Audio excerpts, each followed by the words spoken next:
इस कार्यक्रम के पुण्यार्चक हैं गुणायतन परिवार। गुणायतन परिवार द्वारा भोपाल में बड़ी सार्थक पहल की गई है, जिसमें बच्चों को संस्कार युक्त और गुणवत्तापूर्ण शिक्षा देने का मौका मिल रहा है। ये बच्चों की व्यवस्था की गई है, जिसमें 6वीं 7वीं के बच्चे इस साल लिए जाएंगे और 11वीं 12वीं और सीए फाउंडेशन के बच्चों को यहाँ रखा जाएगा। ये मेधावी छात्रों को प्रावीण्य के आधार पर उसे प्रविष्टि मिलेगी। पूरे देश भर से प्रविष्टियाँ आएगी। प्रत्येक कक्षा में मात्र 30-30 बच्चों का ही चयन होगा और चयनित बच्चे वे होंगे जो अपनी प्रतिभा के बल पर चुने जाएंगे और उनको एक प्रकार की स्कॉलरशिप दी जाएगी। ये छात्रवृत्ति के तहत पढ़ेंगे। गुणायतन के समाज कल्याण की दिशा में एक बहुत अच्छी पहल है और ये सार्थक पहल है। इसकी शुरुआत भोपाल से हो रही है। ये भोपाल वालों के लिए बहुत गौरव का विषय है। इसके लिए गुणायतन के साथ विद्यासागर इंस्टीट्यूट और सेज और एपीटी, इन तीनों को भी मैं बहुत बहुत आशीर्वाद देता हूँ।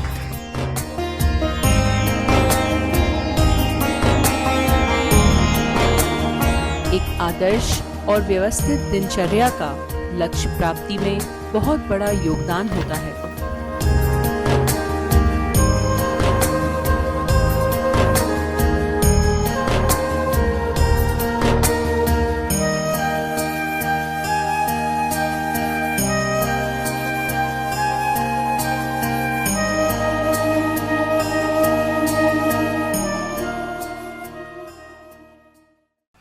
श्री विद्या प्रमाण गुरुकुलम आचार्य विद्यासागर संस्थान में एक नई सुबह हुई है। सुबह तो रोज होती है, लेकिन एक नई सुबह पंच कल्याणक प्रतिष्ठा महोत्सव की भव्य शुरुआत आज यहाँ हुई है। और मुझे लगता है कि ये पंच कल्याणक केवल एक आयोजन नहीं है, ये पंच कल्याणक एक ऐसा संयोग बन रहा है जो न जाने कितने लोगों के कल्याण की परंपरा को विकसित करेगा। आज पंपी भाई मेरे पास आए। सुबह से उन्होंने मुझसे पूछा, यहाँ पंच कल्याणक किसका हो रहा है, कोई मंदिर बना क्या? मैंने कहा मंदिर तो अभी नहीं बना है, पर यहाँ आने वाले लोगों के मन में मंदिर बने, इसलिए पंच कल्याणक किया जा रहा है। बंधुओं, किसी गांव, शहर या तीर्थ में किसी जिनालय का निर्माण कराना और उसका पंच कल्याणक प्रतिष्ठा कराना, इसका अपना महत्व है। लेकिन ऐसे संस्थान में मंदिर बनाना, भगवान विराजमान करना और उनका पंच कल्याणक कराना, जहां संस्कारों का बीजारोपण होगा, वो अपने आप में अद्भुत है। श्री विद्या प्रमाण गुरुकुलम की यहाँ शुरुआत होने जा रही है। आने वाले 16 जून से बच्चे विद्यालय में जाना शुरू कर देंगे। 12-13 तारीख से उनका आगमन हो जाएगा। यहाँ एक छोटा सा चित्रालय था, दर्शन पूजन आराधन तो होता था, लेकिन मुझे लगा जहाँ 180 बच्चे और आ जाएंगे और समाज तो यहाँ जुड़ी हुई है ही, तो उनके लिए ऐसा होना चाहिए कि भव्य और मनोज्ञ जिनबिंब विराजमान हो। और इसलिए यहाँ पार्श्वनाथ चैत्यालय में पार्श्वनाथ भगवान विराजमान किए जा रहे हैं। बंधुओं, ये एक पंच कल्याणक नहीं, आने वाले दिनों में अनेक पंच कल्याणकों का आधार बनेगा।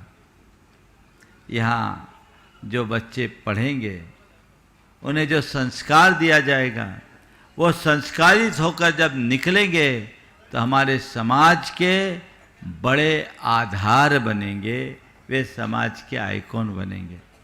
इसी भाव और उद्देश्य से यहाँ पर गुरुकुल की शुरुआत की गई।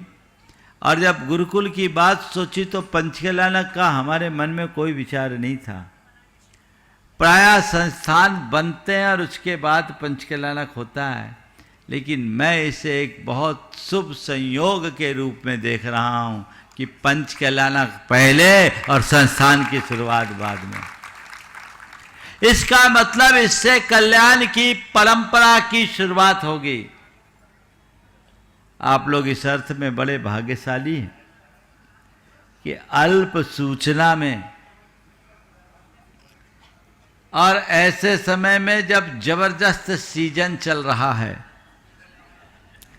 12-13 दिन पहले ही तो हमने पंचकलानक का आशीर्वाद दिया और 12-13 दिन की तैयारी में आप लोग इतने बढ़ चढ़ करके हिस्सा ले रहे हो, मुझे भी इसकी उम्मीद नहीं थी। मैं तो सोच रहा था, भैया लोगों से कहा था छोटे रूप में करा लो। जब ये पंचकलानक का पंडाल ये बना रहे थे, हमने कहा इतना बड़ा क्यों बनवा लिया? तो अभय भाई ने कहा महाराज छोटा पड़ जाएगा। मैंने उस समय कुछ नहीं कहा, लेकिन आज अभी की इस क्रिया को देख के लग रहा है वाकई में ये पंडाल छोटा ही पड़ना है। भावना जब प्रबल होती है तो परिणाम अपने आप सफल होता है। और ये अवधपुरी अकेले का कहना अच्छी बात नहीं लगेगी, पूरा भेल क्षेत्र की लॉटरी लगी है, जिसके बारे में आप लोगों ने सोचा भी नहीं था। मेरे पास आकर के नरेंद्र लोग कहते थे महाराज एक दिन के सही, एक दिन के लिए, पर कहते हैं जब भाग जागता है तो छप्पर फाड़ के मिलता है। निमित्त गुरुकुलम का बना, मैं तो पता नहीं कब निकल गया होता और अभी कहाँ पहुँच गया होता, लेकिन भव भाग्य न बस जोगी वसाए, आप लोगों का पुण्य प्रबल है, इसमें कोई संशय नहीं। अपने पुण्य को ऐसे ही प्रगाढ़ बना करके रखिए।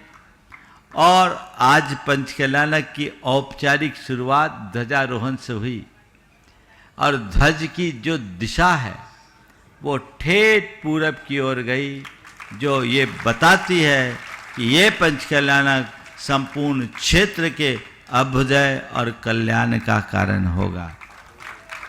अब आपको कुछ सोचना नहीं है, बोली लेने वाले बोलियां ले लिए, द्रव्य आपने सब लगा दिया, अब करना क्या है? अपना भाव लगाना है। आप लोग हमेशा एक बात को दोहराते हो, जितना इनपुट हो उतना आउटपुट निकलना चाहिए, है ना? तो इनपुट तो आपका पूरा लगा है ना, अब आउटपुट आपको निकालना है। आज प्रवचन की मानसिकता तो नहीं है, पर पहला दिन है, कुछ निर्देश मैं जरूर देना चाहूँगा जिन्हें आपको इस पूरे पंचकलानक के दौरान अपना करके चलना है। वो 4 बातें हैं। सबसे पहली बात, अपने हृदय में पूरे के पूरे पंचकलानक में श्रद्धा को ध्यान में रखें। क्या रखें? श्रद्धा। श्रद्धा अपनी कमजोर नहीं होनी चाहिए। ये पूरा पंचकलानक है क्या? अगर आप देखें तो ये तो श्रद्धा का ही खेल है। श्रद्धा वह तत्व है जो पाषाण में भगवान का दर्शन करा देती है ना? श्रद्धा है ना? हम देखेंगे कि इस पूरे पंचकलानक के मध्य जो प्रतिमा है वो भगवान बनेगी, पाषाण से भगवान। ये यात्रा है ना, हमें ये देखना है कि एक पाषाण में भगवान के दर्शन करने की श्रद्धा हमारे मन में है, पर इस आत्मा में परमात्मा है, ये श्रद्धा है कि नहीं, ये देखना है। हर प्राणी में परमात्मा का सद्भाव है, ये श्रद्धा अपने मन में जगनी चाहिए। जीवन का ये सबसे बड़ा सत्य है, अप्पा सो परम अप्पा। आत्मा ही परमात्मा है। इस सत्य के प्रति श्रद्धालु बनिए।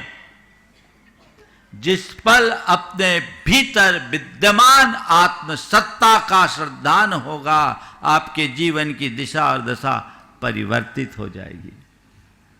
संत कहते हैं तुम्हें मूर्ति में भगवान के दर्शन हो जाते हैं,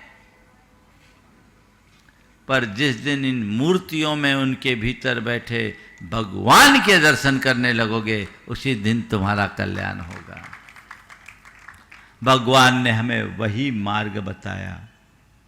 अपने हृदय में वैसी श्रद्धा जगाओ जो तुम्हें तुम्हारी आत्मा से जोड़ सके। एक श्रद्धा है जो हमारी उपासना में दिखती है, और एक श्रद्धा है जो हमारे जीवन को साधनामय बनाती। उपासना की श्रद्धा सतही श्रद्धा होती है, भगवान के दरबार में जाकर मत्था टेकने वाले लोगों को की संख्या बहुत है, पर भगवत्ता की सत्ता को स्वीकार करने वाले लोग बहुत विरल हैं। जब तक तुम बाहर भगवान को मत्था टेकते रहोगे, एक उपासक बने रहोगे, जिस दिन अपने भीतर की भगवत्ता का श्रद्धान कर लोगे, साधक बन जाओगे। कल्याण उपासक का नहीं, साधक का होता है।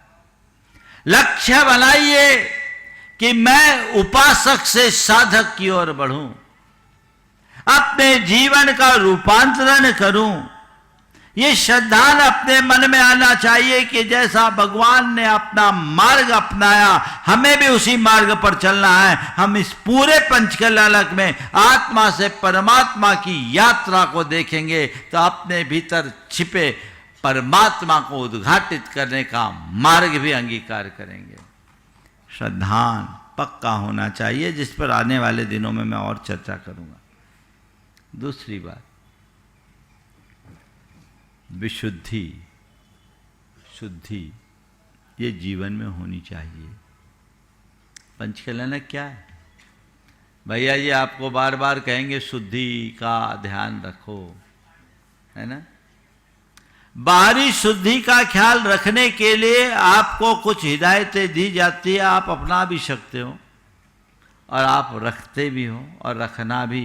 एक बात ध्यान रखना, पंचकल्याणक या किसी भी धार्मिक अनुष्ठान में आप जितनी अधिक शुद्धता रखोगे, उसका उतना अच्छा परिणाम मिलेगा। इसलिए अपनी शुद्धि में कोई कटौती मत रखना, एकदम शुद्धि का ख्याल रखना। शुद्धि से विशुद्धि का संबंध है, उसे जगा कर रखना, उसमें कमी मत रखना। लेकिन मैं आपसे कहता हूं, ये पंचकल्याणक में जो शुद्धि आपको रखने की बात की जा रही है, ये केवल अनुष्ठानगत शुद्धि की बात मत मानना। ये पंचकल्याणक मैं अपनी आत्मा की शुद्धि के लिए कर रहा हूं, इसका ख्याल रखो। मेरे भीतर आत्मा है, मैं आत्मा, मेरा आत्मा ही परमात्मा है। श्रद्धा और उस परमात्मा में छिपी हुई विकृतियों को दूर कर मुझे विशुद्धि की ओर बढ़ना है, उस आत्मा की शुद्धि करना, ये संकल्प मन में जगाओ। हम खूब पूजा भक्ति आराधना कर लें, लेकिन अंतर मलिन रखे तो क्या होगा बोलो। जीवन भर धर्म करते करते बीत जाता है, लेकिन उसके बाद भी बहुत कम लोग हैं जो धर्म का फल प्राप्त कर पाते हैं। धर्म की क्रिया करोगे तो कितना फल मिलेगा नहीं कह सकता, लेकिन धर्म की साधना कर लोगे तो निश्चित सिद्धि मिलेगी, इसमें कोई संशय नहीं। तो शुद्धि का संकल्प मन में जगाइए। भाव विशुद्धि होनी चाहिए। और मैंने पाया है, अनुभव भी किया है, पंचकल्याणकों में जितने लोग पात्र बने, बढ़ चढ़कर हिस्सा लिए, जो भाव विशुद्धि से तन्मय होकर के इसमें जुड़े हैं, उनके लिए पंचकलानक उनके जीवन का टर्निंग पॉइंट बना है। समझ गए? टर्निंग पॉइंट, ये संकल्प तुम्हारे जीवन के परिवर्तन का आधार बनेगा। मैं सभी से बोल रहा हूं। कुवैत से आशीष आए, सौधर्मिंद बने, महाराज इस पंचकलानक में हम अपने अंदर क्या करें? एक ही संकल्प लो कि सौधर्मिंद्र तो बना ही हूं, मेरे भीतर वह सब घट जाए जो सौधर्मिंद्र के अंदर होता है। अपने आप को केवल बोली का पात्र मत मानना, मैं सौधर्मेंद्र हूं, नहीं। ये मेरा परम सौभाग्य है कि मुझे ऐसा उत्तम अवसर प्राप्त हुआ है, मुझे उसे सार्थक करना है, मुझे उसे सफल बनाना है। सभी पात्रों को बोल रहा हूं कि मुझे श्रद्धा के साथ शुद्धि का संकल्प रखना है, अपने अंतर मन की शुद्धि और विशुद्धि को खंडित नहीं होने देना है। कई बार जब पंचकलानक आदि धार्मिक आयोजन होते हैं, व्यवस्थाओं में थोड़ी ऊंच नीच हो जाती है, तो उसी को लेकर के लोगों में खटपट होने लगता है। पहले ही दिन से चिल्ला चोट हो जाती है। हालांकि मैं आयोजकों से हमेशा कहता हूं कि भैया व्यवस्थाएं बनाना तुम्हारी जिम्मेदारी है, तुम्हारे आश्वासन से आए हैं, उनकी व्यवस्था में कोई कमी नहीं रखना। लेकिन यदि कोई कमी हो जाए तो आप लोगों से बोलता हूँ, व्यवस्था को मत देखना, अवस्था पर ध्यान रखना। क्या कहा? व्यवस्था को नहीं, किसको देखना है? अवस्था। ठीक है, अपनी व्यवस्था थोड़ी कमी सही चलेगा, ये तो ऊपर की चीजें, इनको हम क्या देखें? हम इसके लिए नहीं, आभारी मानना चाहिए, आभारी होना चाहिए कार्यकर्ताओं का, उनके प्रति आभार प्रकट करना चाहिए कि ये लोग, मैं तो पूजा पाठ करके आनंद ले रहा हूँ, ये लोग तो हमारी व्यवस्था में ही लगे रहेंगे। कई ऐसे भी लोग मिलेंगे जो पूरे पंचकलानक में एक भी बार बेचारे पंडाल तक में नहीं आ पाएंगे, और उसके बाद भी चार की सुनेंगे। तो व्यवस्थाओं को लेकर के कभी मन में विकल्प नहीं करना, और व्यवस्थापकों से कहता हूं, व्यवस्थाओं में कोई कमी मत रहने देना। हालांकि होगी भी नहीं, मुझे भरोसा है, पर थोड़ी बहुत हो तो पहले दिन में तो सब माफ होता ही है, इसका आपको ख्याल रखना है। अपनी शुद्धि और विशुद्धि में कमी मत होने देना। तीसरी बात, तन्मयता को अपनाना। भक्ति करोगे ना, तन्मय होकर करोगे तो कुछ पता नहीं चलेगा, कब आए कब गए पता ही नहीं लगेगा। तन्मय हो जाओ, तल्लीन हो जाओ, डूब जाओ, तो देखो कैसी आनंद की अनुभूति हो। अंतरंग में वैसी तन्मयता होनी चाहिए, डूब करके काम कीजिए, जीवन की दिशा परिवर्तित होगी। महाराज बहुत गर्मी है, ये गर्मी सर्दी कब लगेगी? जब तुम बाहर ध्यान दोगे, भगवान की भक्ति में डूब जाओ तो पता ही नहीं लगेगा। गुरु शिष्य दोनों जा रहे थे, रास्ते में संध्या वंदन का टाइम हुआ। गुरु ने कहा आप संध्या वंदन का टाइम है, बैठ जाओ। एक पेड़ के नीचे बैठ गए, बियावान जंगल था, शिष्य साथ में था। अचानक एक शेर आता दिखा, शिष्य घबराया, कहा गुरुदेव उठो, सामने से शेर आ रहा है। गुरु ने कोई जवाब नहीं दिया। गुरुदेव शेर अपनी ओर आ रहा, अपन भाग चले। गुरु ने कोई जवाब नहीं दिया। बोले गुरुदेव शेर निकट आ रहा, अपन पेड़ पर चढ़ जाए। गुरु ने कोई जवाब नहीं। अब आप नहीं जाते तो आप जानो, मैं तो पेड़ पर चढ़ रहा हूं। पेड़ पर चढ़ गया, शेर सामने आया, सांस रोके शेर को देखता रहा, हालत खराब हो गई। शेर आया, गुरु को सूंघा, उनकी 3 प्रदक्षिणा दी और अपनी दिशा में चला गया। ये सांस रोक के चीजों को देखता रहा। जब शेर काफी दूर चला गया तो शिष्य की जान में जान आई। वो नीचे उतरा, तब तक गुरु का ध्यान पूरा हुआ। ध्यान पूर्ण करते ही गुरु चल पड़े।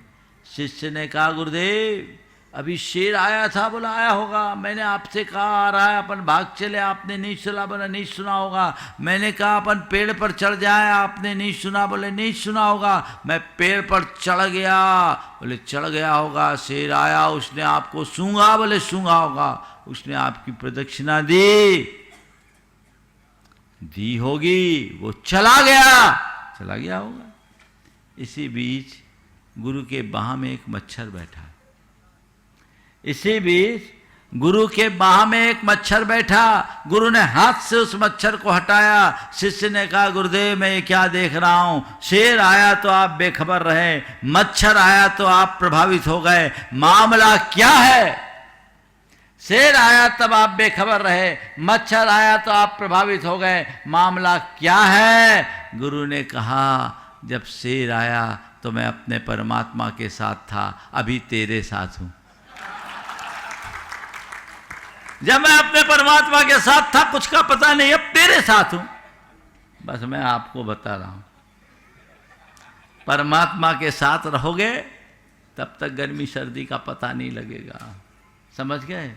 और इधर उधर वालों के साथ रहोगे, और थोड़ा ज़्यादातर लोग कैमरे के साथ हो जाते हैं, ये बीमारी और है, तो फिर गड़बड़ होगा, फिर हमारी जिम्मेदारी नहीं। हमें अपने आप में तन्मयता रखनी है, हमें ध्यान रखना है।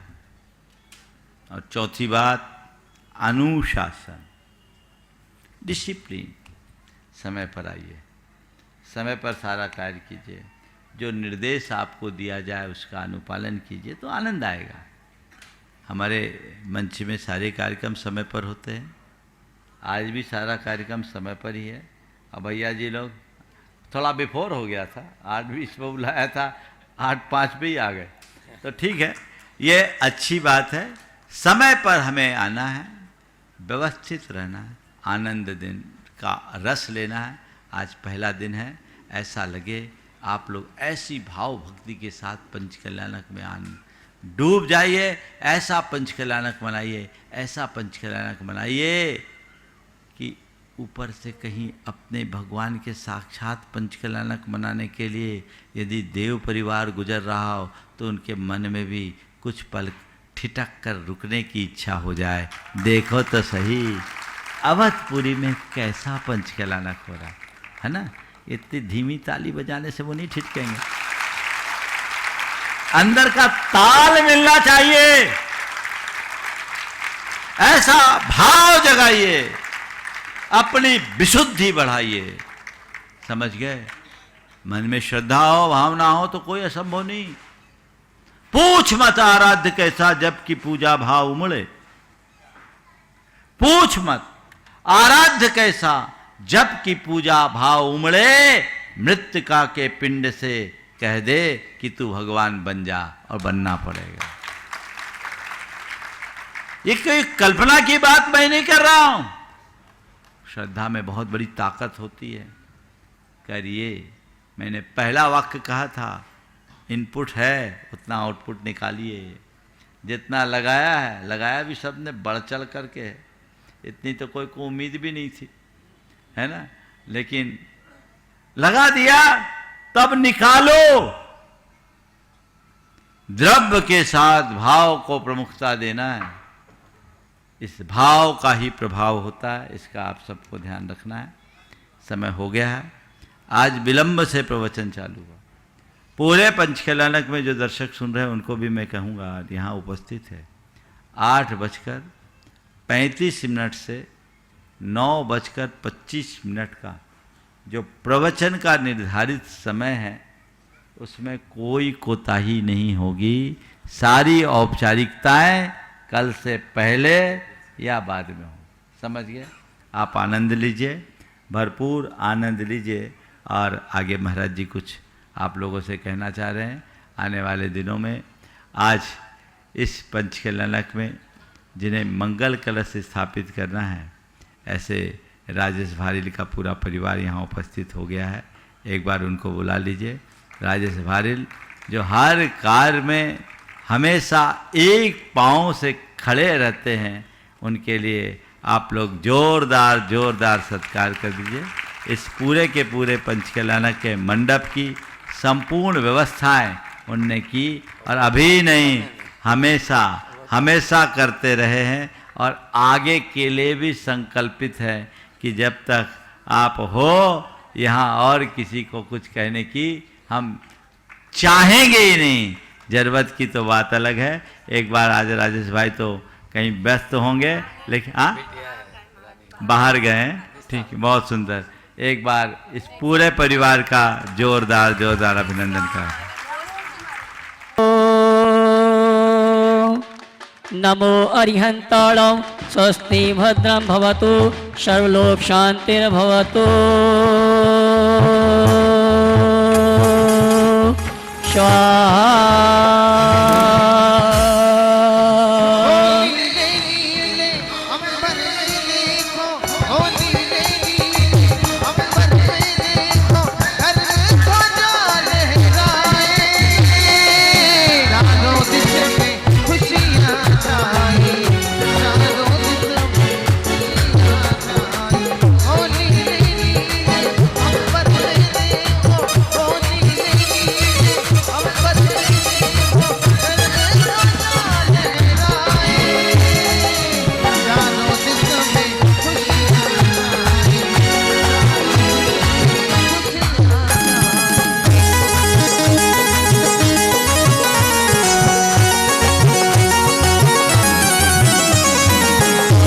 और आइए हम और आप हमारी झोपड़ी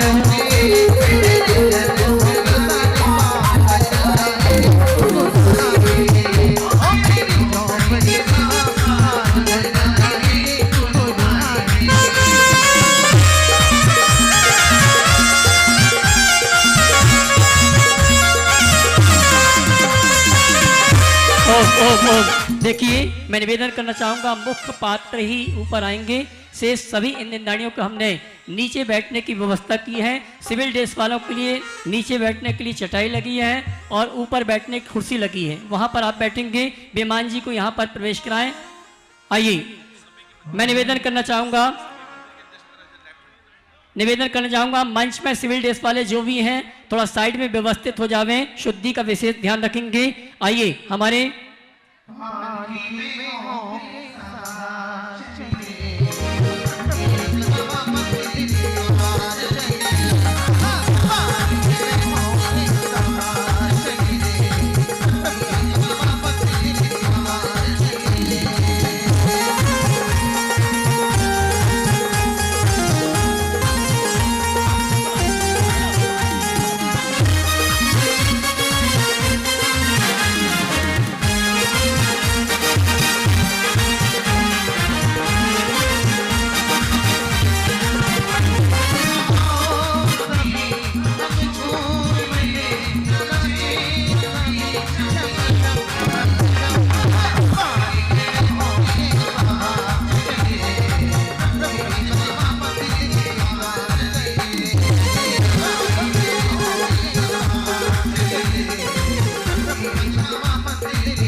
बोली लेने वाले बोलियां ले लिए, द्रव्य आपने सब लगा दिया, अब करना क्या है? अपना भाव लगाना है। आप लोग हमेशा एक बात को दोहराते हो, जितना इनपुट हो उतना आउटपुट निकलना चाहिए, है ना? तो इनपुट तो आपका पूरा लगा, है ना? अब आउटपुट आपको निकालना है। आज प्रवचन की मानसिकता तो नहीं है, पर पहला दिन है, कुछ निर्देश मैं जरूर देना चाहूँगा, जिन्हें आपको इस पूरे पंचकल्याणक के दौरान ही अपना करके चलना है। वो 4 बातें हैं। सबसे पहली बात, अपने हृदय में पूरे के पूरे पंचकल्याणक में श्रद्धा को ध्यान में रखें। क्या रखें? श्रद्धा। श्रद्धा अपनी कमजोर नहीं होनी चाहिए। ये पूरा पंचकल्याणक है क्या? अगर आप देखें तो ये तो श्रद्धा का ही खेल है। श्रद्धा वह तत्व है जो पाषाण में भगवान का दर्शन करा देती है ना? श्रद्धा है ना? हम देखेंगे कि इस पूरे पंचकल्याणक के मध्य जो प्रतिमा है वो भगवान बनेगी, पाषाण से भगवान। ये यात्रा है ना? हमें ये देखना है कि एक पाषाण में भगवान के दर्शन करने की श्रद्धा हमारे मन में है, पर इस आत्मा में परमात्मा है, ये श्रद्धा है कि नहीं, ये देखना है। हर प्राणी में परमात्मा का सद्भाव है, ये श्रद्धा अपने मन में जगनी चाहिए। जीवन का ये सबसे बड़ा सत्य है, अप्पा सो परम अप्पा। आत्मा ही परमात्मा है। इस सत्य के प्रति श्रद्धालु बनिए। जिस पल अपने भीतर विद्यमान आत्म सत्ता का श्रद्धान होगा, आपके जीवन की दिशा और दशा परिवर्तित हो जाएगी। संत कहते हैं तुम्हें मूर्ति में भगवान के दर्शन हो जाते हैं, पर जिस दिन इन मूर्तियों में उनके भीतर बैठे भगवान के दर्शन करने लगोगे, उसी दिन तुम्हारा कल्याण होगा।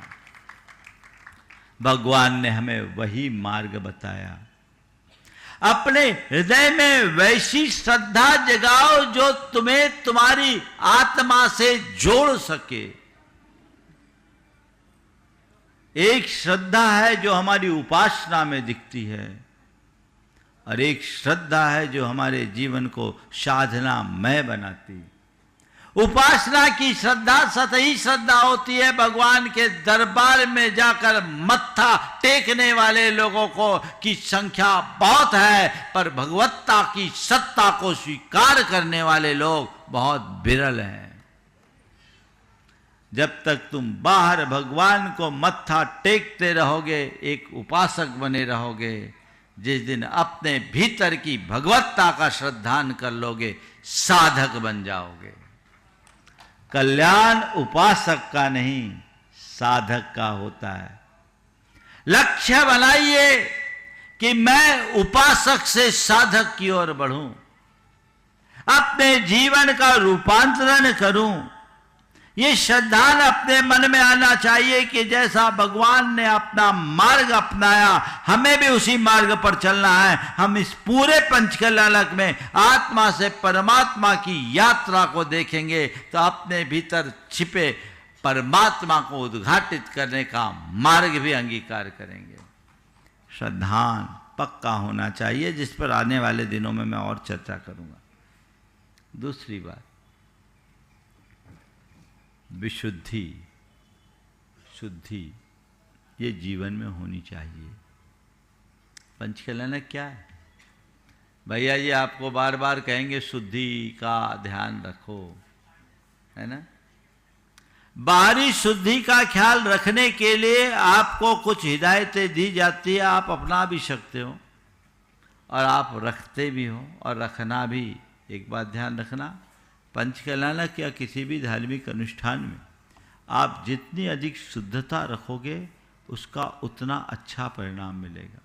इसलिए अपनी शुद्धि में कोई कटौती मत रखना, एकदम शुद्धि का ख्याल रखना। शुद्धि से विशुद्धि का संबंध है, उसे जगा कर रखना, उसमें कमी मत रखना।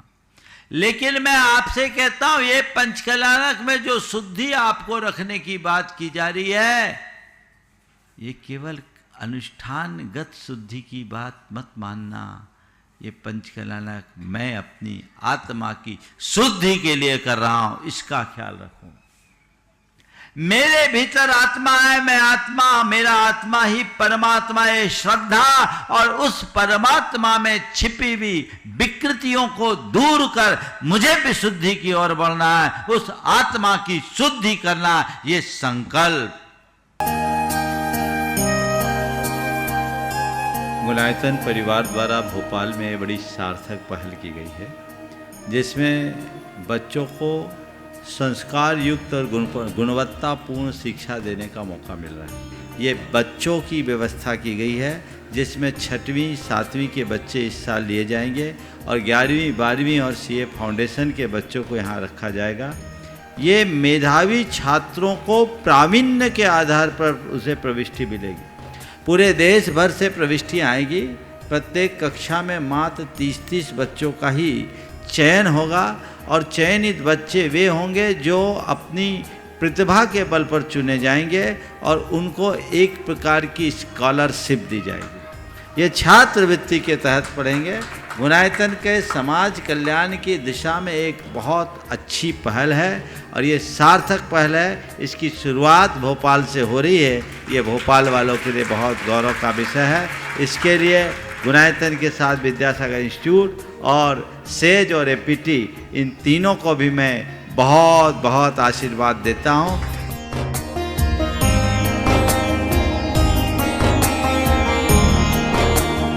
एक आदर्श और व्यवस्थित दिनचर्या का लक्ष्य प्राप्ति में बहुत बड़ा योगदान होता है।